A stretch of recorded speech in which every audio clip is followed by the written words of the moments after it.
Hello everyone, this is Alex, and today we're going to talk about orchestrating a piano reduction.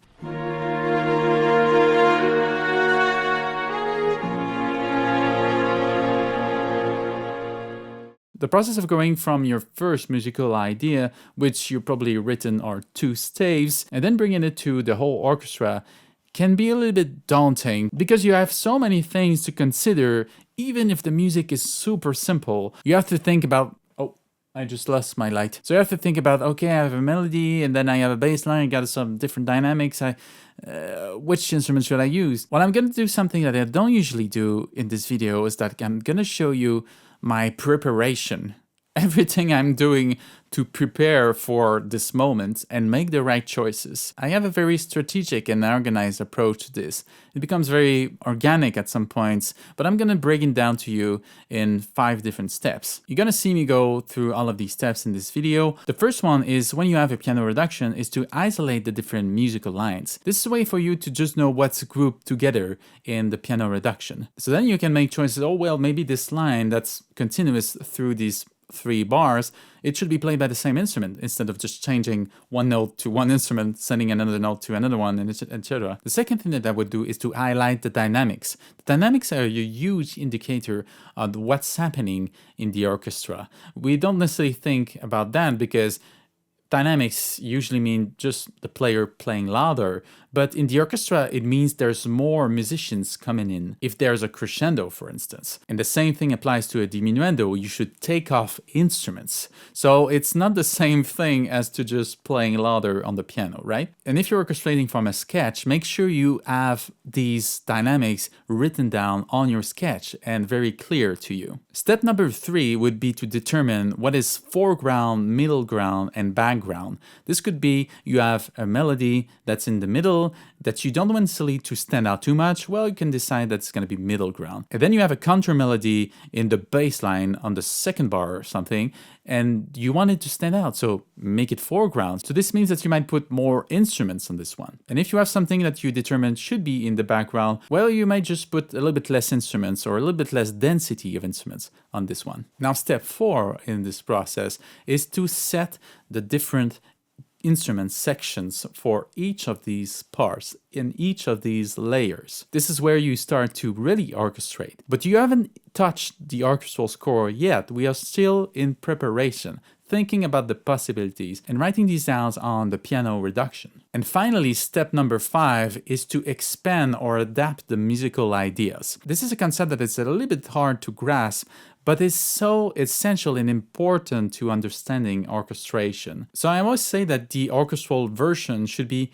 a unique representation of the musical idea that is in the piano reduction. So the piano piece represents this idea. That's the musical idea, and it's adapted for the piano. The musical idea is adapted to the piano, to the limitations of the piano. And so with your piano reduction, you should go back to the musical idea and think, what are my possibilities to adapt this to the orchestra? Are there some things that weren't possible for the piano that I can now do for the orchestra? And this is really the part where you can add your own personal voice, I think. And again, I would write all of these in the piano reduction and then proceed to orchestrating with this very clear plan in mind. Now that you understand these 5 steps, you're going to see me go through all of them in this video. We're going to hear the piano reduction. We're going to see my plan in the piano reduction. And then you're going to see the version that I orchestrated from this plan, initial plan, and see how this whole preparation helped me structure this orchestration. Now, before we dive in, make sure you subscribe to the channel. Make sure you consider joining as a member as well. For my members, I offer all the scores that are presented in these videos as a downloadable file, so you can go even deeper at your own pace into these exercises. Also note that if you want to support the channel further, the string samples that I use in these videos are actually from Ace Studio. Ace Studio is an AI music generator that allows you to create mockups very quickly to include in your workflow. The company have a very strict and respectful protocol as they respect artists' rights by using recordings of very specific artists to nourish their AI model. So if you're curious about Ace Studio, I have a video talking about this right here. And if you're interested in buying the product, I have a 5% discount for you. And it's a great way to support the channel. All the details down below. Now let's get back to the video. Okay, so let's start with our piano reduction here. So it's a 6-bar, chord progression with a little melody. The interesting thing is that there's an inner melody at the beginning, and then after that the melody becomes on the top here and resolves around here. I created this little piece of music just to show you how we can translate it to the orchestra. I decided that I wanted to have dynamics as well, wide dynamic range. At first it starts very quiet and then goes to mezzo piano, so not quite so loud, and then eventually to forte around here. But still an overall quite soft piece of music. So that's something we're gonna need to consider when we're gonna be doing our plan. So before going any further, let's try and listen to it.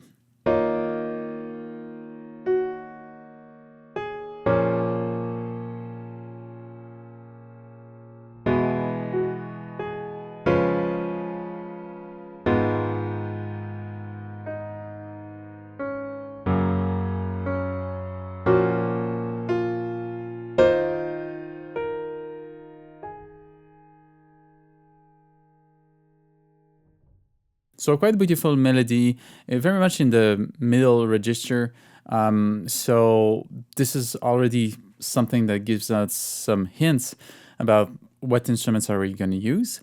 We also have quite dense harmony in this area, in the lower area. So that usually means that we need to be careful with these if we want to do doublings. Usually it'd be less in that area and more in that area, upper area. So these are just a few things that comes to mind when starting off with a plan to orchestrate the piano reduction. So for here, I didn't write anything. For this second part here, I wrote all of my plan. So this is what I usually do when I really want to be organized while doing an orchestration. I just take the piano reduction and I put lots of notes on here.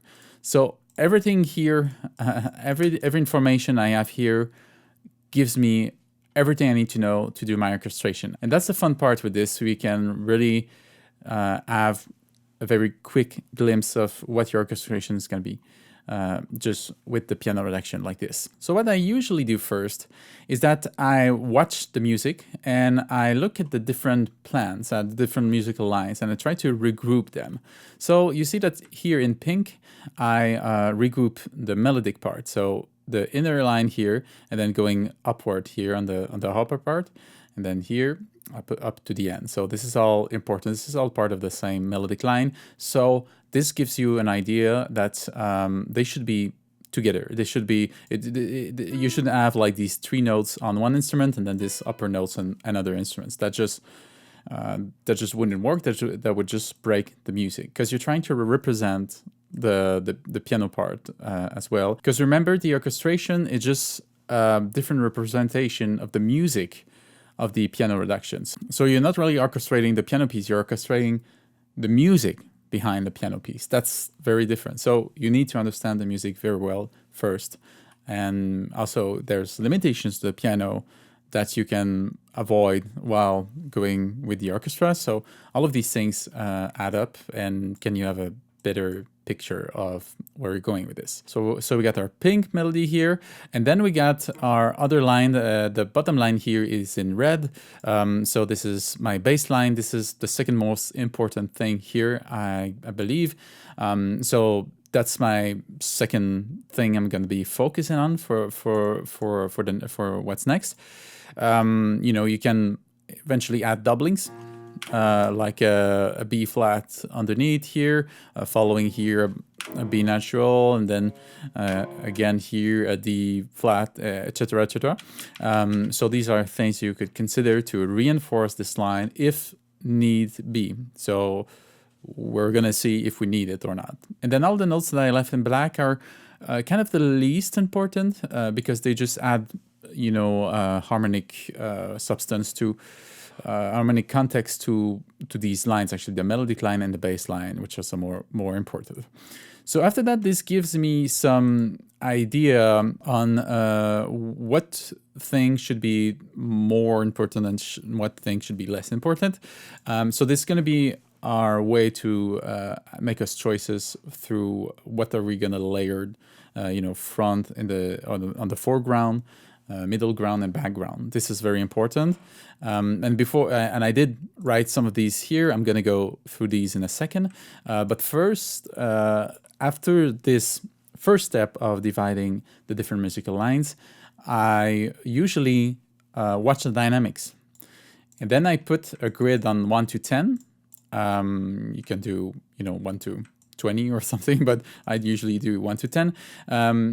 As to how much density are going to be needed for with my orchestra through the different points of the musical phrase. So here I start with piano. It's quite dense in terms of notes, but we don't necessarily need a very dense orchestration just because it's piano. So I rolled 3 out of 10, and this is very relative. I didn't add anything for the second bar here because there's no dynamic evolution, but here we have a crescendo going to mezzo piano. So just a small gradation here. I want here to have around 5 to 10 density. And if you don't know what I mean by density, I mean how many instruments from the orchestra are playing at that time. How dense is the sound? Because if you have 6 notes, well, you can just have 6 instruments, and that's not very dense. But you can also have, let's say, 12 instruments, and each of these 12 instruments are playing 2 notes. So that's much denser. That's 2 times denser. And you can have the whole orchestra, like 60 musicians, playing these, 10 of them each playing 1 note. So that's even denser. So that's super dense. So when I'm doing this 1 out of 10 density score, 10 means the whole orchestra. And then 1 out of 10 means like maybe 2 or 3 musicians, maybe like 2 oboes and 1 clarinet is 1 out of 10, something like that. So 3 out of 10s. So you see what I chosen for this here are actually, small group of strings. In that case, you'll see I didn't use the double bass for the beginning. So this is what I felt like was right for a 3 out of 10 beginning. So let's keep going. We're going to 5 out of 10 here. So you'll see what choices I done afterwards. And then going back to piano, I wrote 4 out of 10 here. It's a little bit different here to me because it's going to be leading back to a crescendo going to forte here. So I didn't want to go back all the way down to 3 out of 10. So this kind of even though the dynamic is the same, the context of what's happening before and after is different. So we always need to consider that.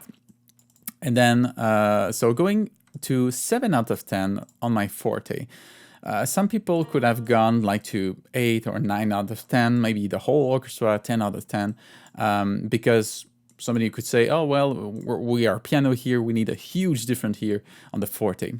To me, this whole piece was more calm, so we didn't necessarily need to go all the way up to 10, all the way up to the whole orchestra. In fact, see me here, I write no R brass, no R brass, no R brass. This means, maybe 1. I use 1 trumpet. You'll see in the arrangement afterwards. I use 1 trumpet. So, but somebody could have used like 5 trombones here and 4 horns, something. But see afterwards, we're going back to pianissimo. So I didn't want to go all the way to a big moment here. It wasn't long enough for me to have the whole orchestra here. So that's something when you have, when you have a big orchestra, don't use all instruments all the time. And this is surely a short excerpt. Maybe if the piece was longer, there would be more moments, like maybe more important moments where you can use all your brass. But here, to me, it felt just like a very soft and delicate piece of music. So I wanted to be, careful and staying the same area, not like we're somewhere here with this small orchestration, then going just to a whole different piece here, and then getting back to something even quieter than the beginning. So, trying to keep it glued together, not like going everywhere. So it doesn't feel out of place. So 7 out of 10. And then here I wanted to go to 2 out of 10. So that's very relative, you're gonna see, because you can't just take out everything here, because you also have these notes that are staying, just because with the piano it's interesting because they do resonate and naturally go down in volume.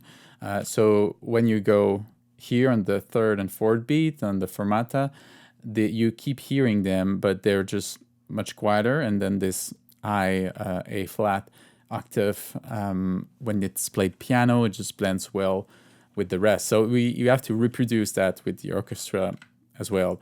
So these are things that we need to consider. Also the natural decay of the sound of the piano, and did the composer, in that case it's me, but did the composer had this intent, musical intent of having this decay of the note, or what is just something that the limitation of the piano made him choose by default, So all kinds of interesting questions here, but let's get back to the plan. So we have our dynamics, we have our different lines that are separated.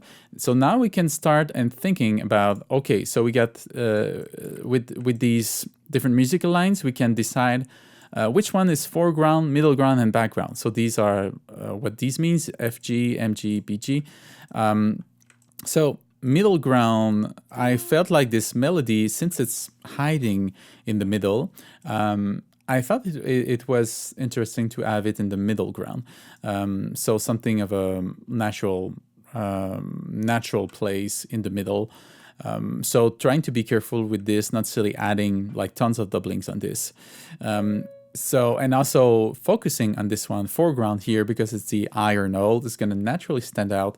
But I thought it was going to be expressive here to have this high D flat, holding the note for the 2 bars here. And then these black notes are background. Then this one is middle ground. So the bass note, I think, is a good middle ground here. So it's equal to this melody, and it's gonna also naturally stand out because it's the bass line.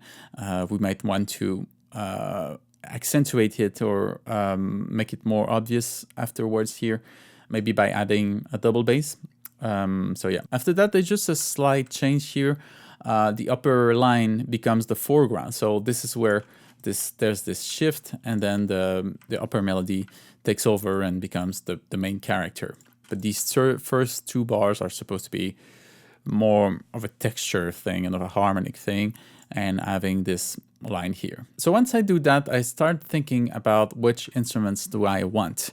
So here, strings and oboe for these higher lines. So I have 4 lines here. So I thought these lines should be played by first violin, second violin, viola, and cello, something like that. But then I add this upper line. I didn't want to just have the high violin up here, just because here suddenly it gets much lower in the melodic side. So I wanted to just keep these upper note like a color thing, like you have the oboes up here that maybe disappear here. But I thought if I had strings here on this, and suddenly they change character by going from accompaniment to melodic. On this here, it would feel just a little bit disjointed. So actually having these first violins here, I'm placing here, this is the first violin, and this is also the first violin here. So this creates a continuity with this musical line. So I'm not necessarily changing changing instruments here. So this is how I decided to plan this. And then here add strings again, add some doublings, woodwinds and horns. So I thought this line is perfect for horns, and I thought if there was a place to add some warmth and to add a little bit of density, it would be maybe with one horn here, one or two horns, maybe another horns doing this line, and then some doublings with the woodwinds, maybe clarinets here to add some warmth again. Also, would be the place to add some a octava bassa, so that means a double bass down here, or maybe just here. I'm not sure what I did exactly, we're gonna see later.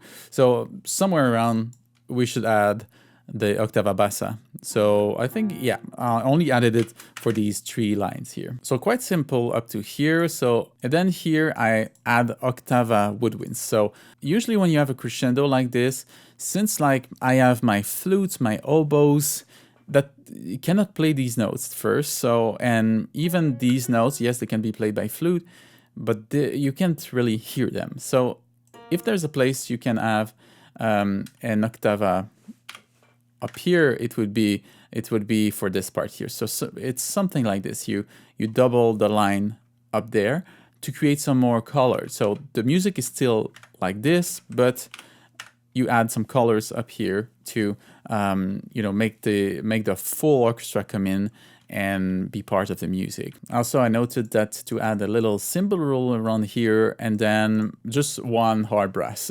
So I think it's the trumpet here for this melodic line.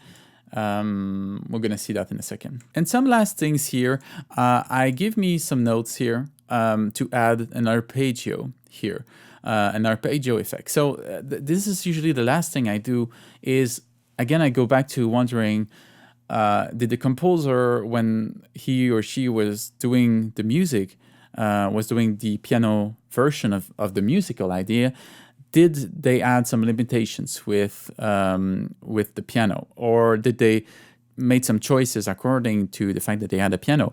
An example would be, in that case, strings can do long notes like this, just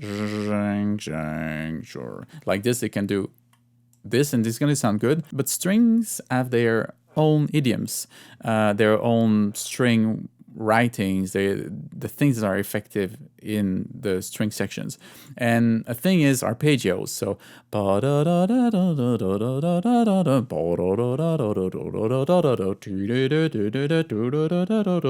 things like this that are shared across different strings are very effective with strings. And maybe here, the piano felt a little bit too much of a percussive instrument in that case. But the strings, when you do this, it doesn't really feel like there's much attack. It can be very, very soft. And you have other possibilities just because you have so many musicians as well that can share the pattern. So I'm at this idea of adding the arpeggios. You'll see that I didn't do it actually in the end in my final version, but these are just some ideas here to add a little response, because we have a long note and nothing is happening.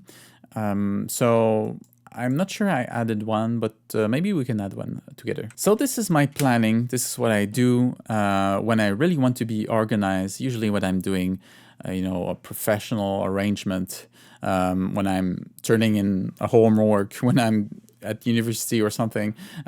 Some students that needs to be more organized, I ask them to do that. So if you looking for a way to structure your orchestration to make the right choices, this might be it, and this might be the good way to just have a quick overview of where you're going with this. And this can be just an exercise also that you're doing, even not touching the orchestration afterwards, but just making these choices, thinking about the music, thinking about the possibilities, and what artistic choices you're making when you're doing this orchestration, because orchestration is a very creative and artistic process. So let's go and see the orchestrated version now, what I did with this. So I decided to use only a small orchestra. So this is woodwinds by 2, so 2 flutes, 2 oboes, 2 clarinets, and 2 bassoons. I didn't feel this music needed the extra range of the contrabassoons and piccolo or stuff like that. It's very simple and very like comfortable register. So we don't need to add more than that. Even this A flat, the flute can do it very quietly. It's fine. After that, I have my horns, 2 horns. Again, this is where it comes in with the melody. And I did add a lower horn here. This is where around, this note here is played by the horn. So it's G sharp, but then A flat's actually the same note. And then the one trumpet, just very low on these notes. I even let it go to the end here, just so it has some purpose. I didn't want to take it off here just for this crescendo. Sometimes when you're not necessarily sure you need it, in that case, we'll just take it off, and there's already enough music, enough people doing things. But here I just wanted, let's put one trumpet. I couldn't keep myself for doing it, even though I just rolled myself noir brass. Then we have some percussions, and then the harp is just doing a few notes, and then the strings here. So let's just focus on the strings first, because I think it's pretty much where everything is happening in this here. So again, I used only the 4 upper strings for this here, and then only introducing the double bass here with pizzicato. So it's a slowly, growing string sections, but the pizzicato here are really just giving a little bit of anchor to these long notes on the cellos. A lot of people, when you have pizzicatos, you feel like you need them with your cellos as well, like the octave above. But no, really, a beautiful way to introduce these very quietly is to have just the pizzicatos played an octave below. And these are arco, so long notes, an octave above. It creates, I think, a more interesting sound. And then for the final crescendo, I do introduce the arco on the double bass here. But see that for my pianissimo here, I take off the octave below for this here. So only leaving the cello through the whole bar with the pianissimo. So let's have a listen first to only the strings for this excerpt.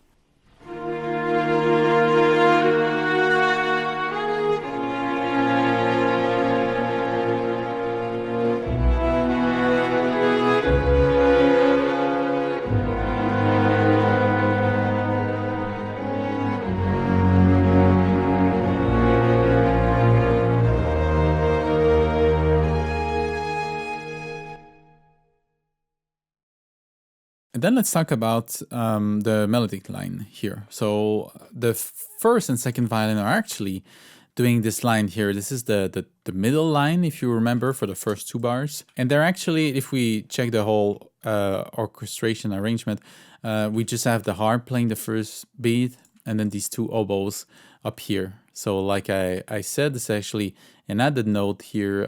It's a B flat. It's here. And then going back down to the A flat. So just adding a little note here that wasn't there in the piano voicing. So just so I have my two oboes to color above the strings here. But these are only the strings, mainly only the strings playing here. So I really wanted this, as it was a foreground melody, to be doubled by both strings, both violin sections. So I simplified the harmony just a little bit here. I think there's only one note that I took off from the piano version here, but see that the harp is giving some harmonic context. And then after that, the melody only goes to the first violin, and these different notes, these different sections here plays the different harmonies. So this brings us to here. So our first horn is doubling now the violin here. So again, this is part of my plan, adding some horns on the third bar here. So adding this one here that's playing the A flat. I think the A flat is not even, yeah, it's not even in the string sections. But yeah, just following this, we do have a little bit of difference here.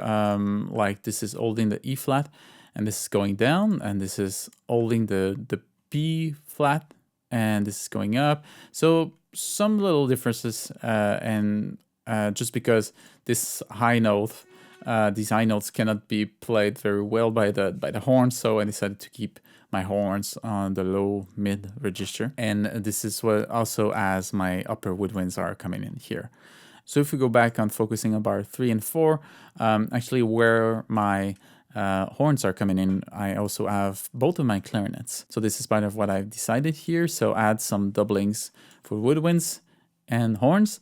I did take off the oboes here. So this was just a choice to change the texture a little bit, change the color.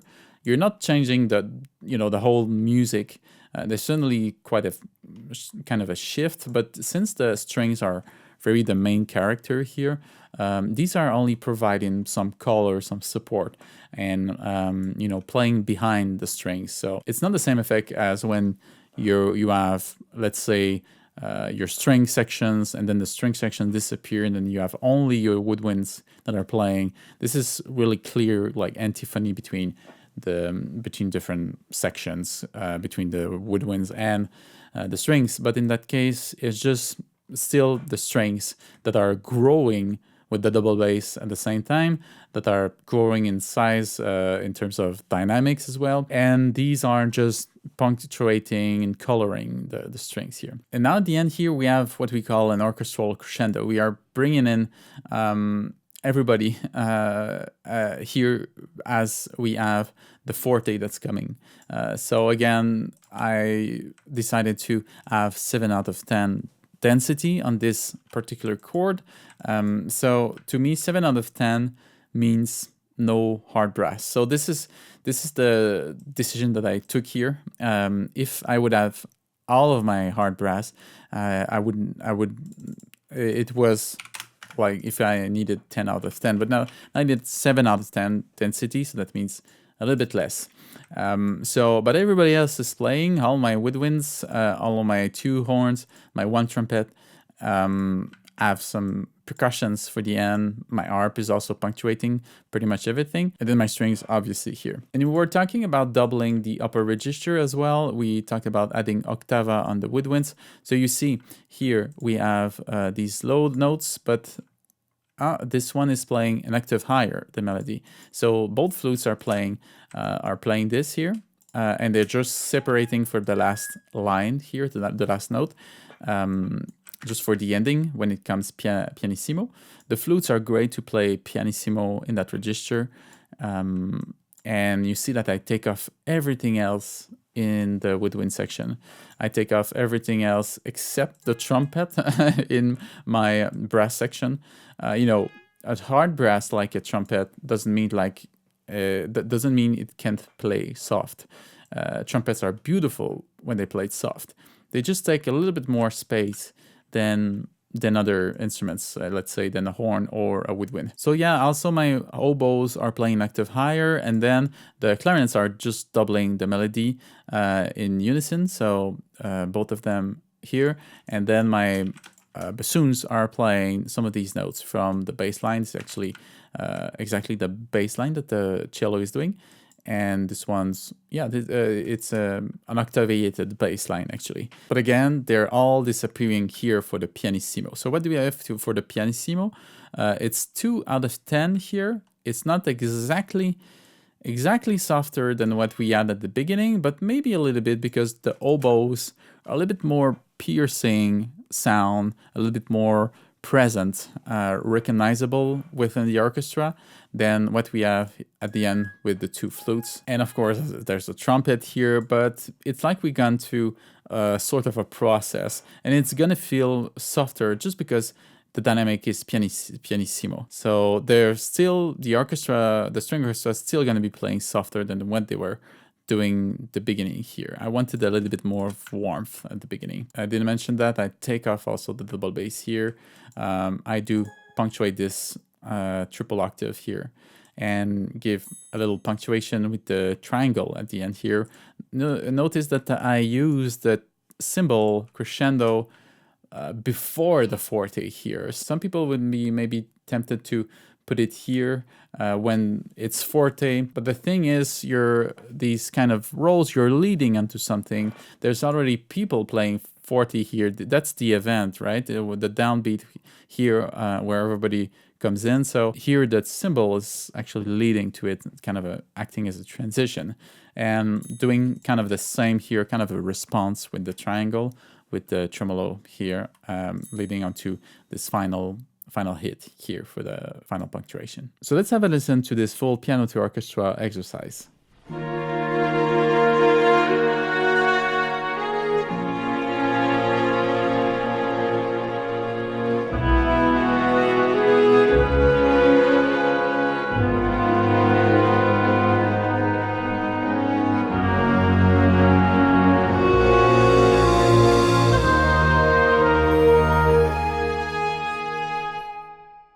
It's beautiful, right? And it's a very clear way to structure your approach to orchestration. If you don't know where to begin with, at least you have this guideline creating this very strategic approach to orchestration. I have an old video of me with longer hair and longer beard that's talking about this 5-step process. It's very detailed and very cool. You can see it right here. So I hope this video helped you find a structure as you're approaching orchestration. This type of organization is certainly something that I haven't talked about much in my previous videos. So let me know if you'd like to hear more about this, more examples like this, and make sure you subscribe to the channel, leave a comment down below. And thank you for listening. I'll see you in the next one. Bye-bye.